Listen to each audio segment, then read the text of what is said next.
கண்டிப்பா வந்து பார்த்தீங்க அப்படின்னா சிறகடிக்க ஆசை, அதுக்கப்புறம் ஐயனார் துணை இந்த சீரியல் எல்லாமே இப்போ பரபரப்பா பேசப்படுறதுக்கான முக்கியமான காரணங்கள் என்னன்னா, மல்டிபிள் ஸ்டோரி லைன்ஸ் அப்படிங்கிறத அழகா எப்பயுமே ஈக்குவலா எடுத்து போயிட்டு இருக்கிறது தான். சிறகடிக்க ஆசையில எவ்வளவுதான் நம்ம முத்து மீனாவை பத்தி பேசுறோமோ, அந்த அளவுக்கு மனோஜ், ரோஹிணி, விஜயா இவங்கள பத்தி ஏன் ரவி ஸ்ருதியை பத்தி பேசுற அளவுக்கு விஷயங்கள் நிறைய இருக்கு. சீதா கல்யாணத்தை பத்தி விஷயம் இருக்கு. ஆனா இங்க மகாநதியில பார்த்தீங்க அப்படின்னா, விஜயன் காவேரியை தவிர வேறு எதையும் காமிக்கூடாதுங்கிறதுக்காக அவ்வளோ பெரிய விஷயம் நடந்துட்டுருக்கு. குடும்பத்தில் அவ்வளோ பெரிய பிரச்சனை போயிட்டுருக்கு. ஒரு லவ் சீனை திணிச்சே தீரணுங்கிற வலுக்கட்டாயத்துக்காக அப்போ தான் பார்ப்பாங்க அப்படின்னு முடிவு பண்ணியோ என்னன்னு தெரியல.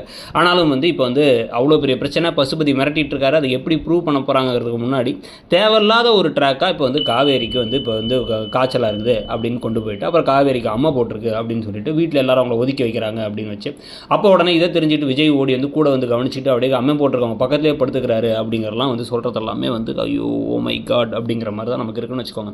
ஆனால் இது இப்படி தான் கதையை கொண்டு போய் ஆகணும், ஏன்னா இவங்களாம் தான் பார்க்குறாங்கன்னு முடிவு பண்ணியாச்சுங்கிறதுக்காக கதையை இப்படி எடுத்து போகிறத பற்றி நீங்கள் என்ன நினைக்கிறீங்கிறத சொல்லுங்கள். இந்த சீரியல் அடுத்து நீங்கள் என்ன எதிர்பார்க்குறீங்கிறதையும் சொல்லுங்கள். தேங்க்யூ.